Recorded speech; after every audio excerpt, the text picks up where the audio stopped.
pattern is also similar when you look at extended periods of maternal separation or early, even something called maternal separation early weaning, where you sort of remove mom and pups for hours each day. And then as you get closer to the time when mom and pups could naturally be separated, you separate them a little bit early. And in those cases, you do see reduced maternal care in female offspring when they become adults and they raise their own litters. So to me, there's something really interesting in that in early development, you're learning and growing. You're a pup in this example. You're Mhm. learning and growing many things, but one of those things is actually how you will Right, care for your right. own offspring when you're an adult.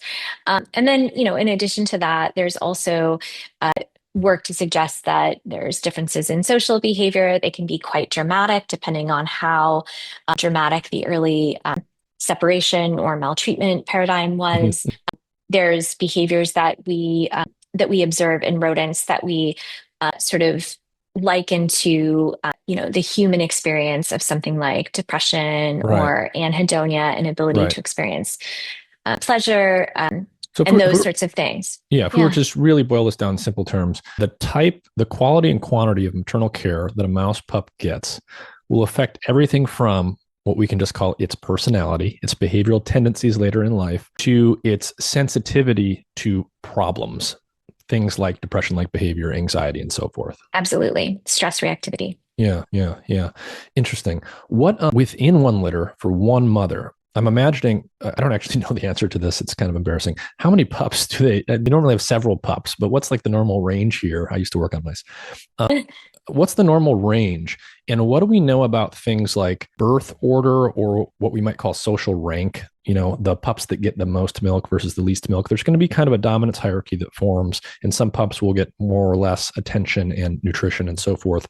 Do we know much about how that influences how the adult behavior turns out for those pups? Yeah, that's a great question. And actually, there's not a simple answer to how many pups they have. So it really depends on strain. So Yeah. C57 black six mice, which are the strain that I work with, and probably one of the most commonly used strains, I would say they probably have on average about six, anywhere from 3 to 9, with six being kind of the average. Other strains like CD1 mice can have really big litters, 15 pups or so. So Hmm. it just depends. It depends on the strain. The number of pups in the litter can absolutely impact. I think probably the biggest, most easy to observe difference is how big the pups are. So Right. obviously, if there are fewer pups, More milk they per get more pup. milk. Yep. Exactly. And if there are more pups, then that's less so. And I think, in terms of their development socially, there can be differences depending on composition. So if there are, I think the biggest example is if there's only one pup in the litter, you can have really dramatic reductions in social behavior and sort of dysregulated behavior in adulthood.